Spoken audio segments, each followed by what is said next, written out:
Good morning, good afternoon, or good evening, depending on where you are. And thank you for attending this installment of Beat the GMAT's Write Like an Expert series, with this edition focusing on Duke's 2013 and 2014 essays, or through 2014 essays. My name is John Fuller, and here is the agenda for today's webinar. First, I'll provide a little background on ClearAdmit and myself, and then I'll provide a few general application tips that should hopefully be broadly applicable to any of the programs that you're considering in this cycle.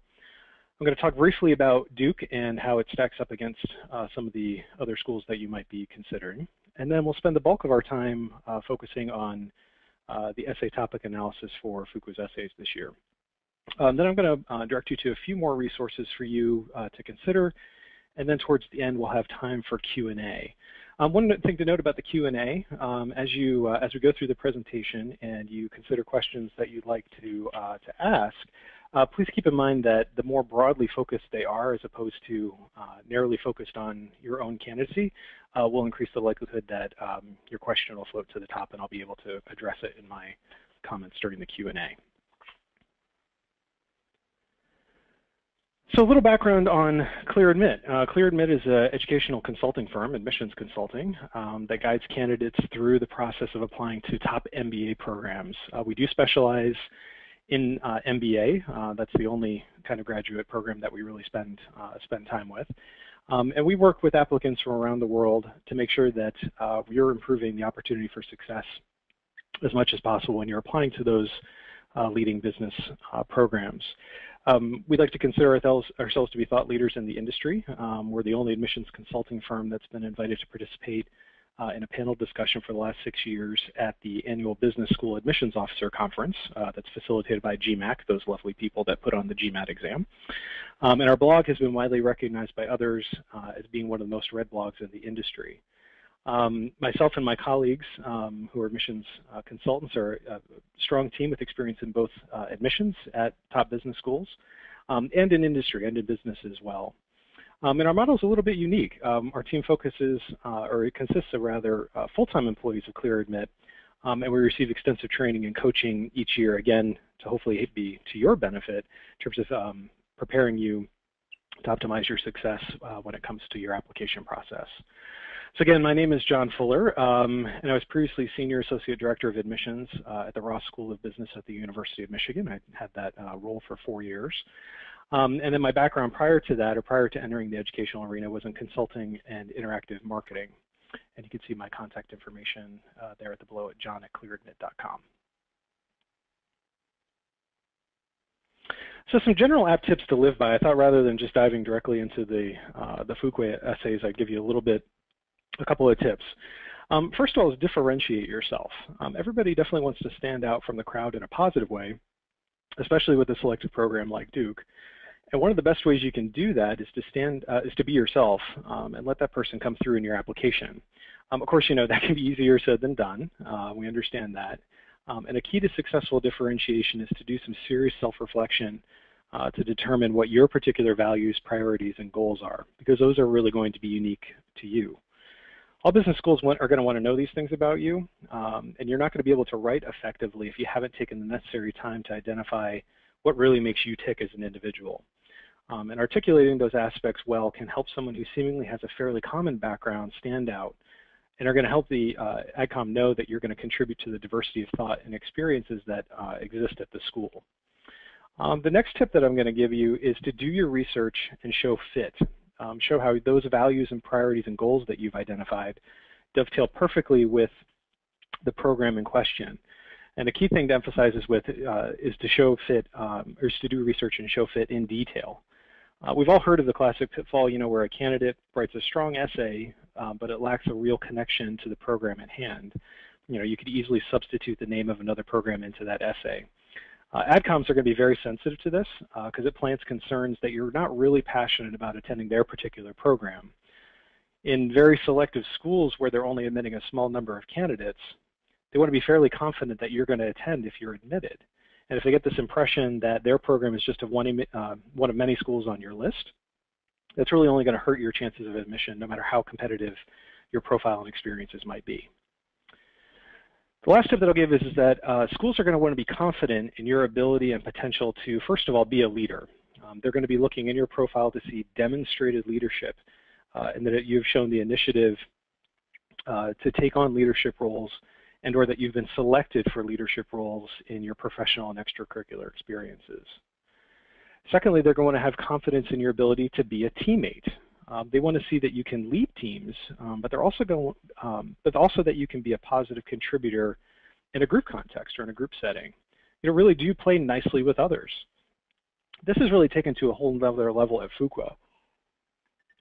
Some of you are probably already familiar about their team-based work environment and the intentional culture of collaboration that they encompass through the phrase Team Fuqua. Through this concept, faculty, staff, and students are really stressing that value of cooperative work and success through teamwork rather than competition. And the school prides itself on the high level of student involvement on campus and the support that students provide to each other throughout the two-year program. So if you're not able to give confidence to the members of the ADCOM that you can be an effective teammate, that could really be a deal breaker in terms of considering the rest of your profile for that particular program. They also want confidence that you have the ability to learn. This is that classic academic component of your application, as is assessed by standardized tests. It's going to be your GMAT, your GRE, a language assessment, your undergraduate performance, and to a lesser extent, the kind of work that you have done in some cases. So, have you been in a work environment where you manipulate a lot of data, or you're very quantitatively oriented in your work? Some programs are also going to incorporate into this assessment about your learning ability graduate work if you have a master's degree or another graduate degree already, but the undergraduate experience is really going to, or is most frequently going to trump other work that you might have done. And lastly, they're going to want to have confidence that you can be an effective teacher. So not only that you can learn effectively, that you have the intellectual horsepower to be successful in these rather challenging academic environments, but then can you be an effective contributor in the classroom, in your group work, and in other areas while in business school. And this is most often going to be measured by the quality of your work experiences. Have you done things that are substantive? Can you show impact in the things that you've accomplished? And ideally, again, we're hoping that they're distinct.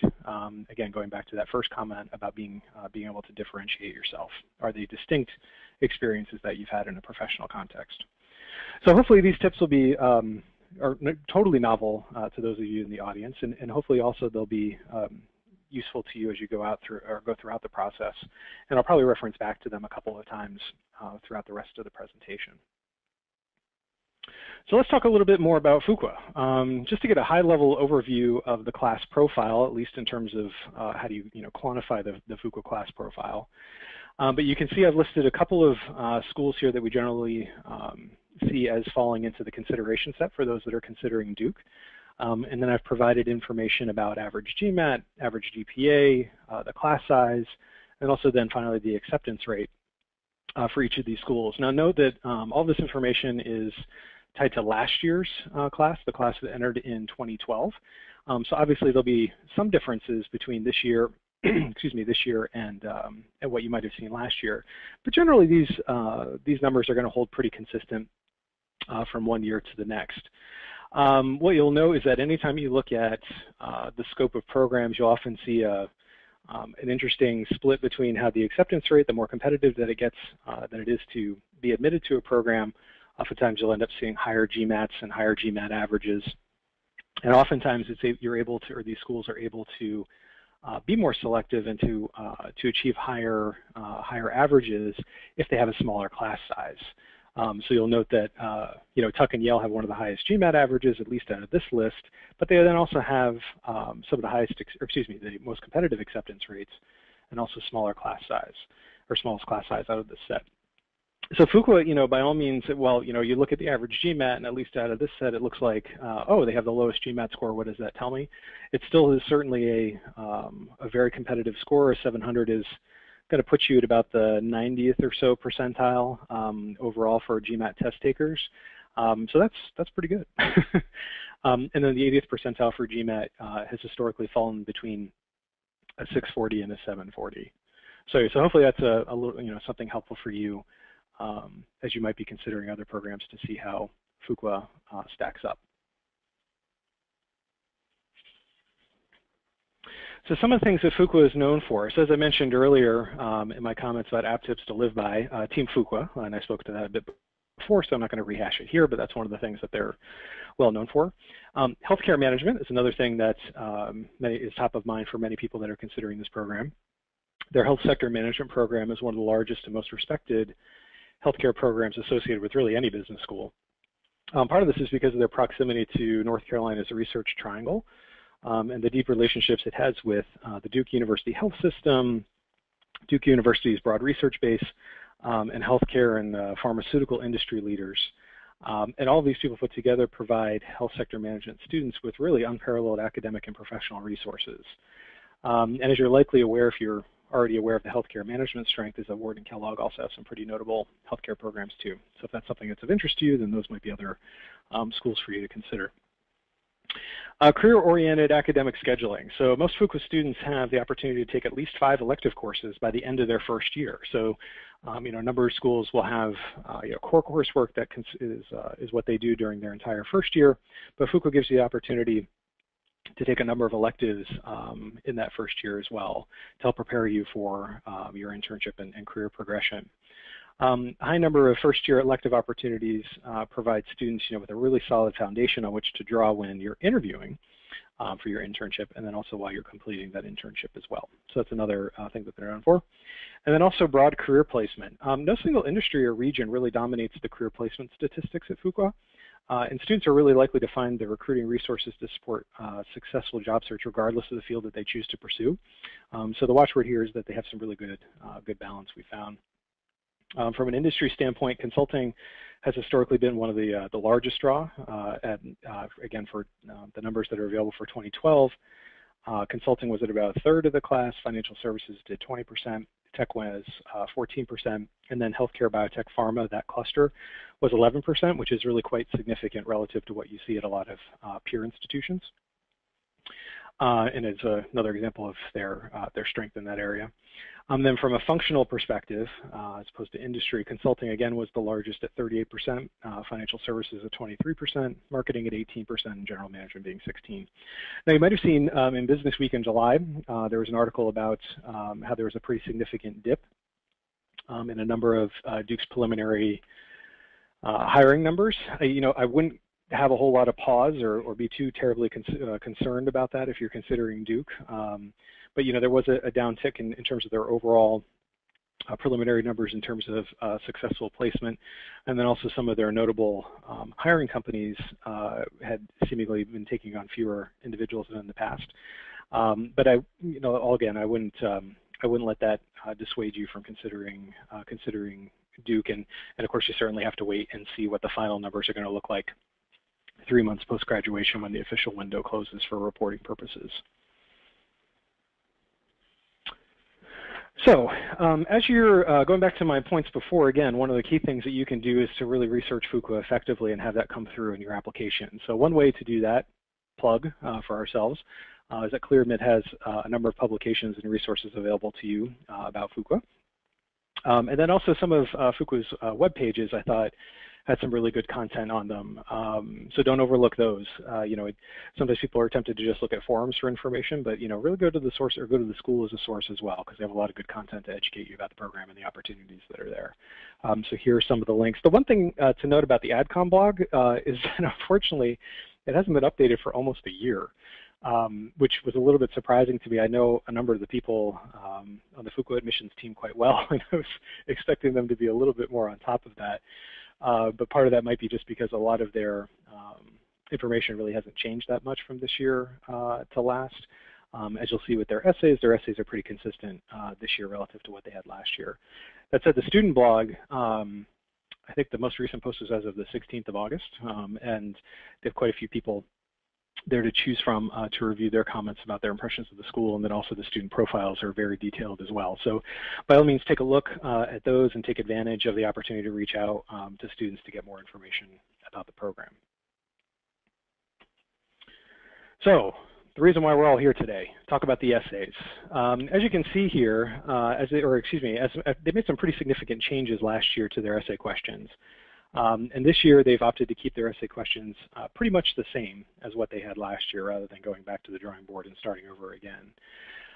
As you can see, Meg Lynham, the Director of Admissions there, shows a nice little thing there about getting to know you personally and determining specifically why you're applying to the program. And these questions are really true to their interest in that. And the goal that they have is to have you become more multifaceted than what's going to be just presented simply through your resume, your test scores, and transcripts. So as well as they can get to know you and get to see your fit and your interest in Duke, that's really what they want to try to accomplish through Duke. So we're going to talk a little bit about how you let those characteristics come through.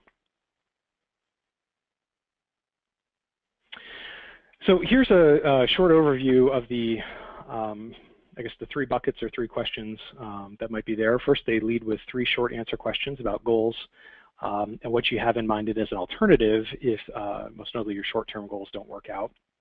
And then there are 2 more expanded essay prompts that they have that can total 4 pages in length. And again, those are also required of all applicants. First is their somewhat famous 25 random things numbered list. And then some of the criteria for formatting that you have there. And then the second prompt is, when asked by your family, friends, and colleagues, why do you want to go to Duke, or why you want to go to Duke, what do you tell them? And then share the reasons that are most meaningful to you. So in the coming minutes, I'll go into a little bit more depth and give you some advice as to how to be effective with these essay prompts. So again, the short answer prompts are really focused on your career goals. So what are your short-term goals post-MBA? What are your long-term goals? And then what's your alternative if your short-term goals don't work out? And you can see the exact prompts there. These 3 questions are really quite straightforward, calling for applicants to concisely state your goals and those career plans. The real challenge, though, for these responses is going to be the length. And the key to successfully tackling each of these components is specificity, because the specificity in the short space that you have available is really what's going to be key. 250 characters comes to approximately 50 words, which really is not much. So again, you're going to need to be succinct and to the point. In presenting your future goals, it's going to be crucial for you to present well-defined and feasible objectives. The AdCom at any school believes that students need a fair amount of direction at the time that they enter the program in order to make the right to select the right classes, join the appropriate clubs, and to seek the best internship for your goals. Now, everything is going to be oriented towards preparing you for your post-MBA job, so specifying a specific industry and function for the short term is really going to be of the utmost importance, so don't forget to do that. Focus on industry and function. In addition to identifying those goals, it's also going to be important that you explain your interest in your particular plans. So don't simply state the what, so what it is that you want to do, what are those goals, but also incorporate the why. Help them understand why you've selected to go this path as opposed to something else. And along those same lines, you'll ideally be able to comment on what you hope to accomplish in your target positions. But again, this might be difficult to do or to include given the limited amount of real estate that you have for each short answer prompt. In most career goals essays, the essay is going to be more compelling when it includes a brief but coherent career history, summarizing your work history to date. This should reveal the continuity between your previous professional experiences and your goals for the future. But keep that in mind for other goals essays. Given the limitation of only 250 characters for each short answer, that particular element I'd recommend that you put by the wayside, again, connecting your prior experience to your long-term goals, because I just don't know that you're going to have enough space within the prompt to really give that proper attention. And you're likely going to have to let your resume do the talking for this dimension, at least at this stage of the application process. Once you get into the interview context, then you'll probably be able to expand a little bit more fully. So while the first 2 short answers aren't really that surprising, asking about career alternatives is slightly unusual relative to other schools that you might be considering. And this particular prompt could be a little tricky. The way you could interpret that particular prompt is if the market crashes again, like it did in 2009, 2010, what are you going to do? So what's your plan B?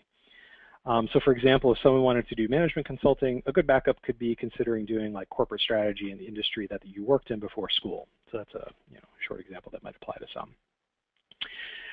This could also provide, or your response to this question could also provide a window into how you're going to deal with adversity or disappointment in the event that something career-wise doesn't go as planned.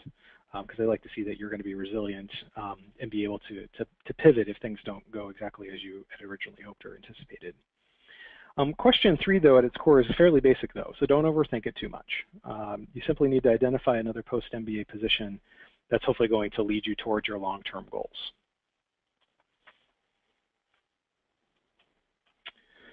All right, so those are my thoughts about the short answer, but so let's transition to the 25 random things about you. So at almost 200 words, I counted, the prompt for that essay is rather long, so I'm going to spare putting it up on the screen for you to read since we might be here all day otherwise. But overall, though, the official prompt that you'll read online gives some background on the question itself. The question stems from something that Fuqua Admissions does when a new person joins their team, a new employee. You, of course, know the new person's professional and academic profile through the interview process, the selection process, but they really want to get to know more about the person's personality, background, special talents. So they have these new hires to their office complete a list of 25 random things about themselves. So as you might think, this is one of the more non-traditional business school writing assignments, and this prompt allows you to showcase interesting and meaningful facts about yourself that otherwise really might not get a chance to you might not get a chance to share with the AdCom. Given the free-form nature of this task, it's not really bound by a whole lot. I'm really hesitant to provide you with a lot of specific topical guidance, since I think it'd be a mistake to really anchor you to particular ideas. And everyone listening to this webinar who applies will end up submitting a similar list. You'll get out of that differentiating factor then if you sound like everybody else in terms of your 25 random things. I do know, though, on their website, though, they have some samples that you could consider taking a look at to give you some ideas as maybe a starting point. So take a look at Duke's website for that. But the best advice that I'll offer to you is to start with content and determine what kind of takeaway impression you want to leave with the AdCom. You should really be going for breadth and pick things that are hopefully going to be memorable and differentiating about your candidacy and your background. So my suggestion is think about who you are and the people, events, and activities that have helped to shape you, and then start crafting a list. And note that it's okay to bring in a sense of humor into this response as well. You know, of course, you have to exercise good judgment with that. And not do anything that's too risque if you're going to use humor, but feel free to take a little bit more of a lighthearted approach than you might with some of your other business school essays. If you're going to have, or if you feel like you're having trouble generating content on your own, you could simply, consider emailing friends and family members to ask for ideas. They can be a great resource in coming up with random things about you and your background. And something that can help, again, with that. That attempt to show breadth and making sure that all of your different items are leaving the takeaway impression that you want to do. You could consider labeling each random thing by key themes to make sure that you're touching on the topics that you've identified for your overall application strategy. So for instance, some of the categories could be this random thing captures or gives a different essence of my leadership background or my teamwork ability or my experience supporting my community, or my particular interest that I have in academics. So consider categorizing things to make sure that you're hitting all the points that you'd like to. And as with any part of your overall application, it's definitely advisable that you make the most of that real estate available to you and not be redundant. So do your best to introduce new information about yourself and try not to duplicate anything that might appear elsewhere in your profile. Just be mindful of that. As you're brainstorming things to include on your list, do your best to be balanced from the perspective of the subject matter topics or as to the particular time frame that you're focusing on. This balance should be applied in showing a mix of socially oriented things and things that are more solitary in nature. So again, don't using that word again, show the breadth of the things that, excuse me, that are hopefully interesting about you as opposed to focusing on things that are just focused on your undergraduate work experience, or just in college, or just out of your youth. One other thing, it's perfectly fine for you to mention mention notable people in your list, like interactions that you might have had that had a particular impact on you or on your worldview. But you should make sure that each fact relates back to you in some way, as opposed to just talking about the other, or talking about this person and like, oh, that's an interesting tidbit about this person that he's mentioning, but what does it tell me about the candidate? You want to make sure that the person who's reading reading this particular essay is going to get to know you better, and not just that person you're mentioning. And one last comment about content. Be sure to keep an eye on the aggregated impression that you're making with the reader and on the admissions committee with this essay. The Fuqua student body has a strong and proud reputation of being, engaged, diverse, and having a strong element of fun and perspective on fun as well. And is this essay going to help leave the AdCom reader with the impression that you are a good fit to the program? So, do your best to make sure that you're coming across as somebody who's interesting and that they're going to really be excited to get to know better throughout the rest of the application process. As I wrap my thoughts up about this particular essay, I'm going to make a few comments about the format and the delivery of your list. First of all, be sure to use some variety in the phrasing that you use in your list. For instance, you don't want to start too many of the particular items with something like, I like to do blah, blah, blah, or I like this particular activity, or I like this particular topic. So try to vary your phrasing a little bit in terms of how you introduce the different random things. One other thing is to avoid that common pitfall of assuming that more words is going to be better. The more detail you provide in the document does not necessarily mean that you're going to end up with a better list. You're going to want to provide sufficient detail for each item, though, and hopefully the right level of detail can be accomplished in roughly 2 to 5 sentences each. That's our rule of thumb. The detailed directions on the for the prompt in the application say that some points may only be a few words while others may be longer, and your complete list should not exceed 2 pages. So not all of them need to be short, but with 2 pages to work with for 25 items, it's likely that you're going to need to demonstrate a healthy dose of brevity with many of them in order to meet the constraints that are established for in the prompt. Many of the most notable lists, great lists that we feel are very strong, that we've seen have almost been poetic in their nature. So again, think about the flow of the information and the order with which you present your list of random things. Don't just put them in the order that you think of them. Think about how they all flow together and how they paint this picture of you as an individual. You don't want to go to an extreme and focus more on style than substance. You really do need to make sure that the content is strong.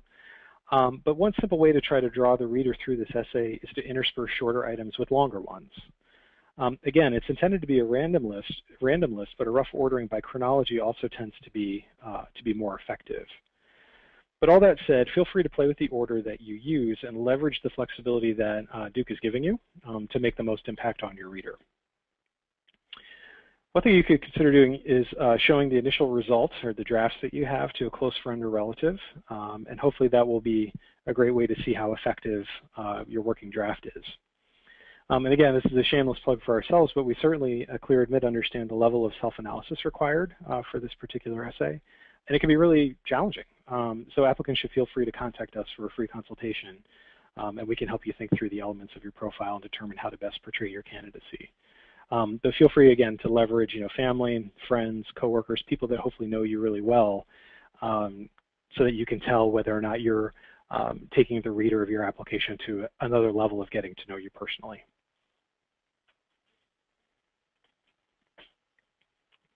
So the second main essay prompt, when asked by your family, friends, and colleagues why you want to go to Duke, what do you tell them? Share the reasons that are most meaningful to you. So on face value, this is a pretty typical fit essay asking you about your interest in Fuqua. This is a pretty standard practice in one way, shape, or form by almost all MBA programs, although Fuqua takes a more personal approach to the question. The AdCom is really looking for you to convey a sincere sense of excitement about Fuqua and its program, and they want to hear your genuine passion and enthusiasm for Duke in a similar way that you would convey it to your closest confidants and the people who know you best. While you're going to be talking about Fuqua, it is most important that they get to know you just you specifically through this essay. Not that you're just rattling off points about the school, but again, how they relate to you. So be sure to connect it to your personal traits and passions to help demonstrate that fit. Keeping all that in mind, One way for you to approach this essay might be to actually speak to, again, friends, family, and colleagues about your interest in Fuqua and see which aspects of the school end up being discussed most frequently in those conversations. And then you can write your response or start drafting your response based on those particular elements that are brought up most often. As I mentioned earlier in my presentation, a great application tip to live by is to be specific about the clubs, classes, and opportunities that are most appealing to you. So don't speak in vague generalities about their healthcare program. You need to go into more depth and talk about the clubs that deal with healthcare, the specific courses that you're excited about, the specific companies that might end up recruiting in that domain as well. So the more specific you can be, the more impact you can make. And as you're writing from a stylistic perspective, our thought is that this essay does need to be written as if you were talking about Fuqua to your friends and family. So in terms of like who your audience is, looking at that prompt, make sure that it's in a voice that you would use to family, friends, and colleagues.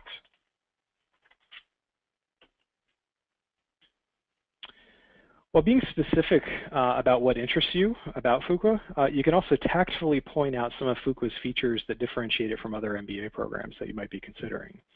And the list should be definitely include tangible ways that Fuqua differs from its peer schools.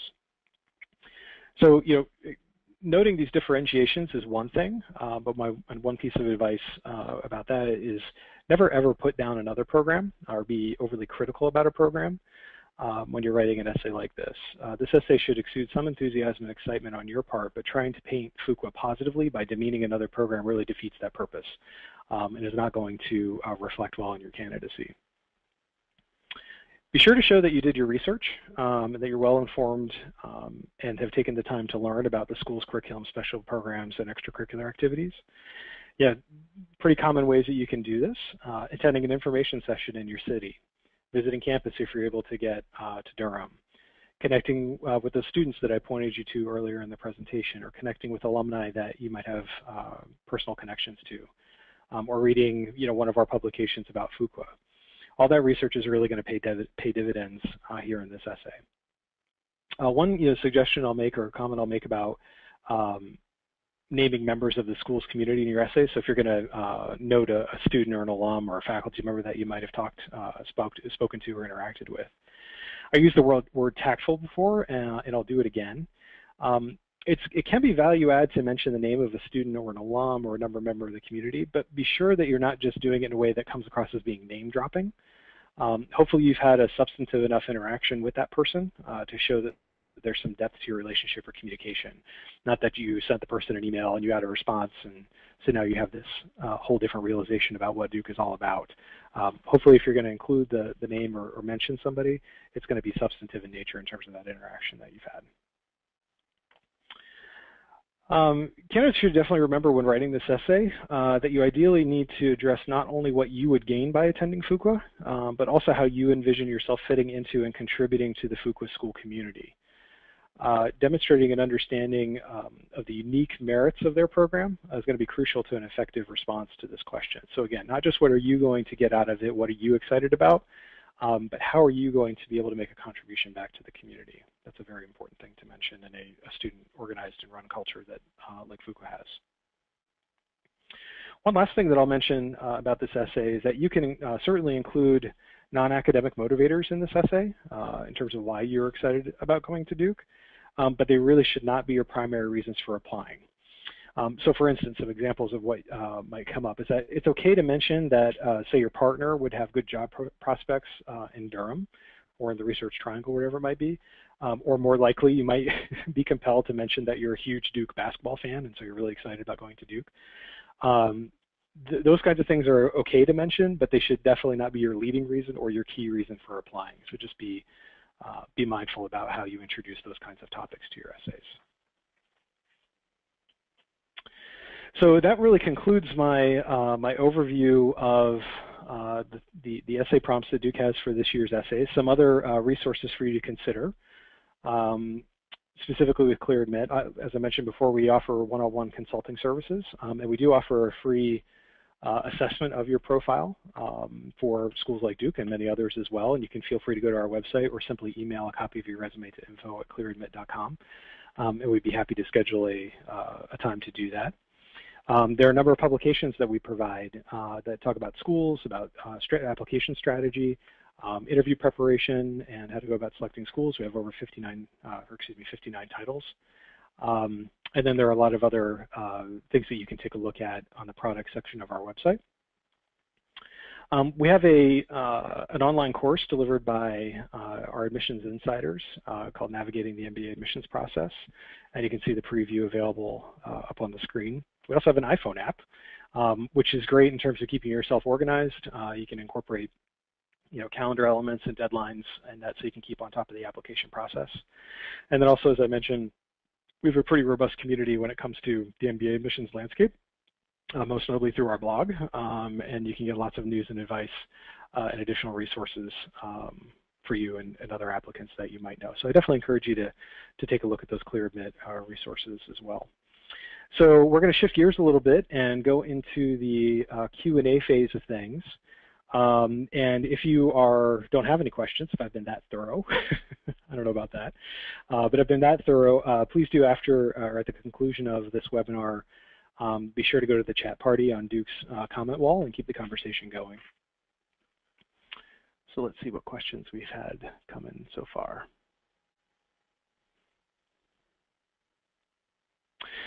So the first question is, do the 25 random things have to be in sentence form, or then can they be bulleted? There's no real parameter that's expressed by the school, and we've seen people be successful in doing it in either way. My general advice is that you use the real estate, use the real estate that's given to you. They say you can do do 2 pages of content. So make sure that you're providing enough detail in terms of how, in terms of the random thing about you. So a bulleted list, to me at least, implies maybe a little too much brevity, and you're not necessarily going to make as much impact as if you write it in a little bit more of a sentence format. So that's my suggestion with that.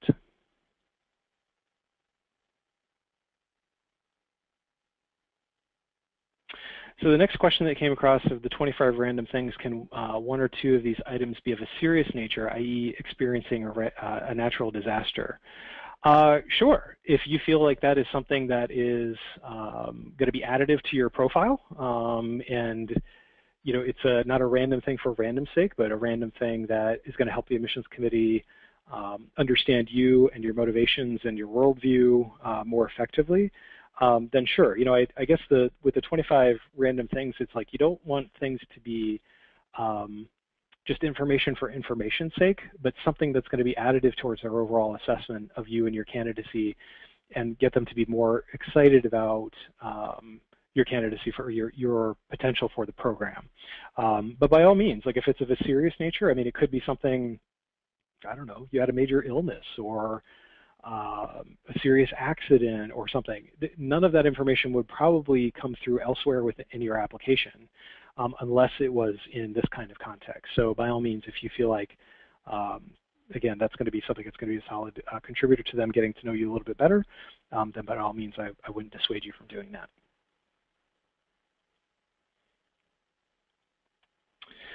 So another question that's come through is, how does Duke view older applicants? How can older applicants best position themselves? So I guess it depends. I don't know how you necessarily define older in this context. Most top business schools are, their average amount of work experience. So rather than just talking about age, let's talk about experience.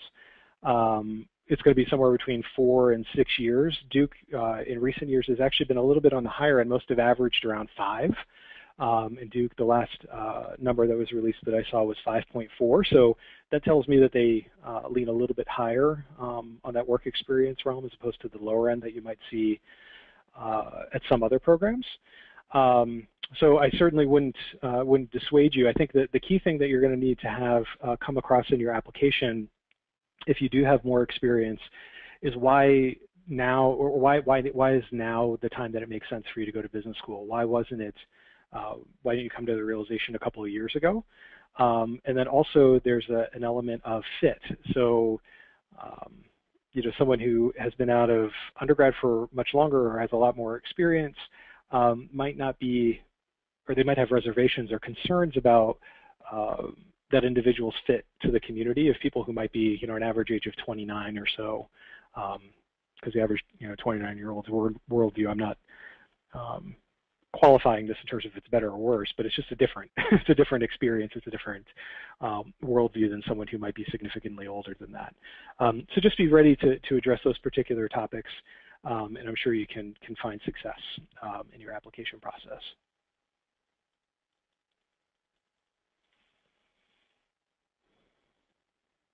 So how important is GMAT score? This is an answer that applies to Duke, but also is much broader to the competitive admissions landscape in general. The GMAT is obviously very important. Admissions officers are going to say, they're going to give you nice platitudes about how they take a holistic view of your profile, and there's no one element that's more important than the other. And I said that a lot too when I was at Ross, and it was true. It is a holistic approach, and there's no one thing usually that's going to be a slam dunk to make somebody an admit, or there's usually no one thing that's going to preclude someone from serious consideration. But that said, the GMAT is most certainly a very important element, a very important aspect of your application. For one, they're going to be concerned about your GMAT in terms of what kind of predictive factor it provides in terms of how successful you're going to be academically, because they don't want to admit people that they're concerned are going to flounder in the program and struggle in that academic context, because that will detract from their overall experience and their ability to focus on interviewing and recruiting and being involved in student activities and the like. So they're concerned about you being academically successful, as well as the GMAT can predict that. But the other thing, is that schools are sensitive to GMAT because of rankings, because of prestige, because of all of those factors that when somebody probably like yourself is lining up schools, and just like I did at the beginning of the presentation, doing an Excel chart or a table and stacking schools up against one another in terms of different quantifiable factors, no school wants to be at the low end of the spectrum when it comes to their average GMAT score, because again, there are takeaways that people can make right or wrong about that. So schools are definitely going to put an emphasis on that, or definitely going to put an emphasis on the GMAT for all those different reasons. So, if you have a GMAT score that's on the lower end of there, I always tell people, your definite target should be the 80th percentile, and again, for Duke is 640 to 740. If you find yourself at the lower end of that, and that keeps you in the running, I guess. But what you're going to want to make sure is that if you're lower on that end of the dimension, everything else you really have to knock out of the park in order to, I guess for lack of a better word, overcome that particular aspect of your profile.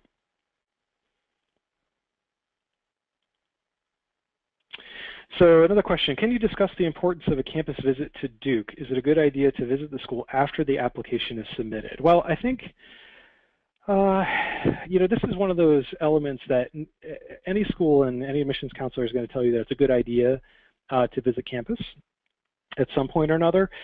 My general preference, or my general piece of advice, is to visit schools earlier in the process if you can. Like, would I visit them a year or two in advance? Like, no, probably not. But if you can visit them before you actually submit your application, then hopefully the texture and the personal insights that you'll gain about the program, about the community, about their campus, so on and so forth, will be able to come through in your application.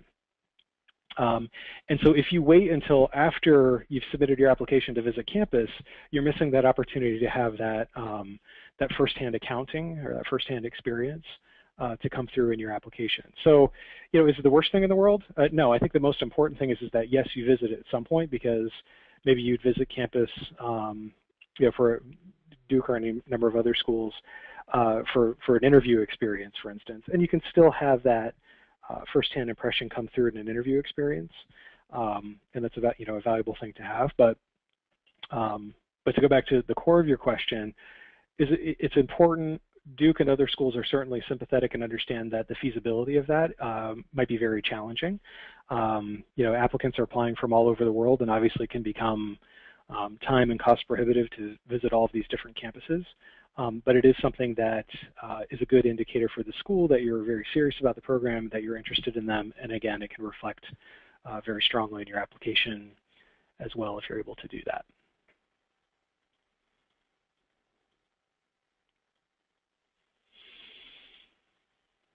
So what's the typical time one should dedicate to the Duke application? Would it be feasible to complete the application in a 2-month time frame?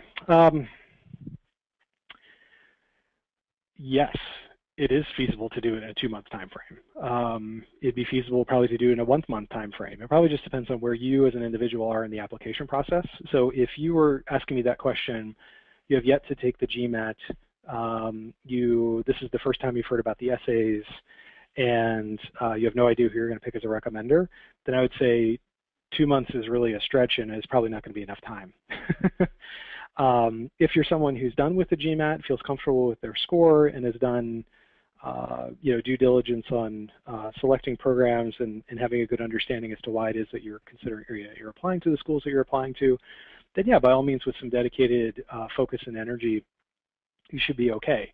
I know some of the clients that we'll work with, their deadline's coming at the beginning of October, and they're signing up for services now, and they'll be okay. There's some dedicated energy that they'll have to put into it in order to be successful. Excuse me, to be successful in the process, or successful as they can be in the process. But it certainly is feasible. Excuse me. One of the things to emphasize, though, if you're thinking, 2 months is sufficient, something that might be as an overlay to that thought is that should I push to get my application done as quickly as possible in order to make a particular round of application? And my general guidance for that is that submitting for like a round 1 deadline, a typical round 1 deadline for the sake of being in round 1 doesn't make a lot of sense. You should really be submitting your application when you feel that it's at its strongest. And if that means that waiting until the second round of admission is going to be when your application is going to be at its strongest, when your candidacy is going to be at its strongest, then that's really when you should be applying. The material difference between, for most programs about applying, it's one thing if they have an early action, that can work to your benefit to a degree. But the difference between applying round 1, round 2, in terms of the competitive nature of it, the likelihood of being admitted, so on and so forth, oftentimes isn't too terribly significant if you're going to be a competitive applicant. So anyway, so the typical time, again, that's going to be hard to. I'm sorry to kind of hedge on that and say, because I mean it all depends on how many stories you have readily available, how much fodder you have to work with in terms of your writing, and how fluid of a writer you are, and how many rounds of revision you're going to need, and where you are in that recommender selection process, and how quickly they're going to turn things around, and the like. So, but in general, I would tell a candidate that 2 months should be sufficient time.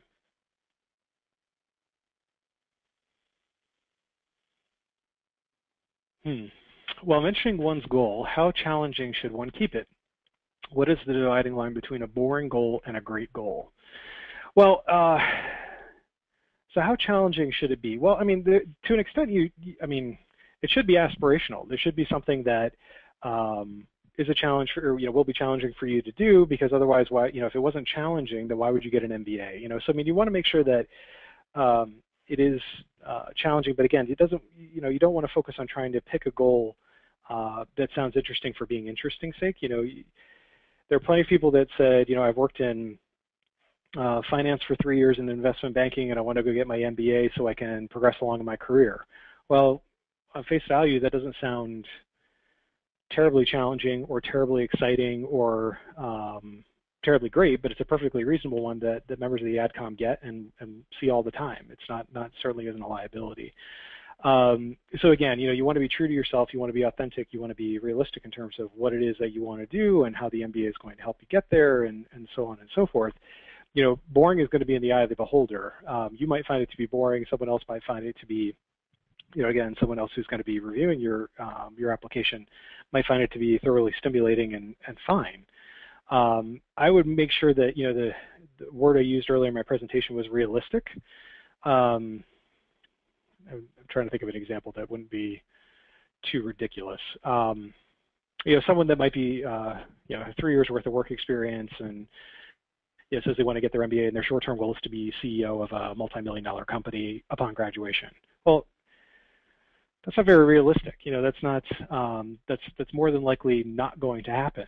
And so that's going to be a flag for the admissions committee to say, I have concerns about how realistic this person's view is on what they're going to be able to accomplish. Not just because of is that attainable or not, but what's their degree, if this is really what they have as their goal, how readily able are we going to be able to support the person in this goal and to help them find success? Because the last thing, again, that they want is somebody who's going to be a dissatisfied student, a dissatisfied alum, because they didn't feel like the school lived up to the expectation that they had for their experience. So anyways, so I think it's important to keep it realistic. If you want to make it sound like it's a bit of a reach or a bit of a stretch goal, then I think that's fine. But again, I wouldn't. You want to pick something that's actually true to yourself and is an honest reflection of what it is that you want to do, and whether that falls into a boring or great goal, let the cards fall where they may with that.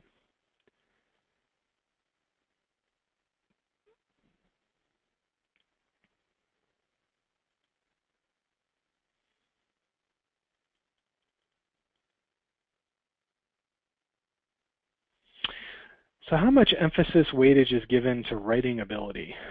Well, one of the important things that AdComs are trying to assess throughout the application are your communication skills, because they're thinking, okay, so how effective is this person going to be in a classroom context? So are they going to be able to speak fluidly? Are they going to be able to express their thoughts and their opinions in such a way that they'll be additive?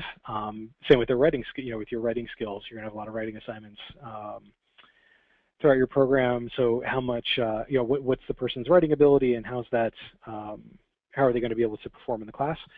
And then there's also that dimension of on the recruiting trail of things. So how effective of a communicator are you when it comes to, they're going to sit you in front of one of their recruiters, and how are your thoughts going to come across? How eloquently are you going to be able to convey and capture your experiences in your business school resume and those kinds of things?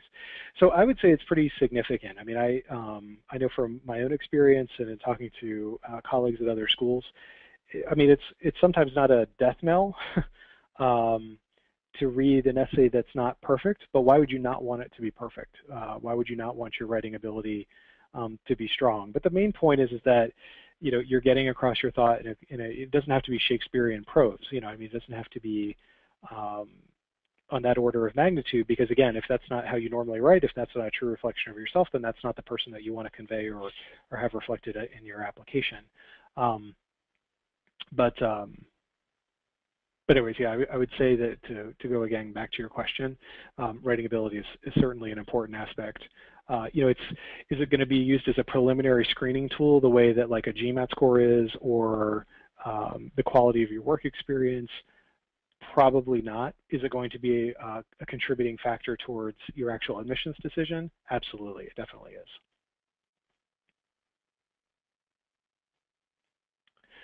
Does Duke interview all admitted MBA candidates? So in order to be admitted, do you have to have an interview, and what's the case in particular for international students specifically? Yes, all admitted candidates at Duke, and as far as I know, all the other top programs do require an interview in order to be admitted. They're not going to admit you without that actual interview. Usually schools, though, they might express a preference for you actually coming on to campus. But more often than not, they'll also provide, and Duke, this applies as well, they'll provide interview opportunities on campus and abroad. Some schools definitely do, like Darden, for instance. They do have a very strong opinion that you should come onto campus to do your interview. But for Duke, they provide a lot of different opportunities. So almost, regardless as to where you're located, I wouldn't be too concerned that you would be able to get to, unless you're in Antarctica or something, that you wouldn't be able to have a face-to-face. And more and more schools are becoming more comfortable with like Skype and those kinds of things for conducting interviews as well.